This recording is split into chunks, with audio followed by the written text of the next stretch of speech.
I wanted to communicate what the present government is thinking, and আমার সরকারের যে অবস্থান এই শান্তি পিস কিপিং এর ব্যাপারে সেটা আমি তুলে ধরতে চেষ্টা করেছি।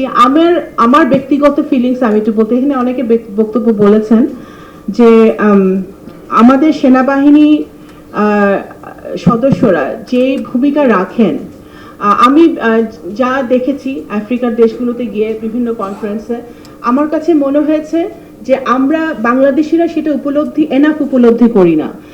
যেই তারা উপার্জন করে আনেন সেটা জীবনের চেয়ে বড় না।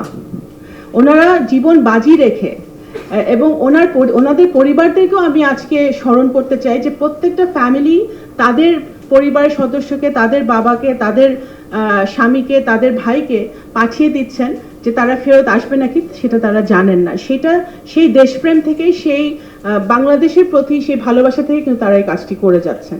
তো সুতরাং আমি ব্যক্তিগতভাবে ওনাদেরকে স্যালিউট জানাই, বাংলাদেশের সরকারের পক্ষ থেকে স্যালিউট জানাই, এবং আমি বিশেষভাবে বলতে চাই যে পররাষ্ট্র মন্ত্রণালয় সবসময় এটা নিয়ে সচেষ্ট আছে, এবং আমরা আপনাদের সাথে কাজ করব ভবিষ্যতে, এবং আপনারা যে কোনো প্রয়োজনে যদি আমাদের কাছে আসেন আমরা সেটা অবশ্যই আস্থায় নিব এবং আপনাদের সহযোগিতা করব।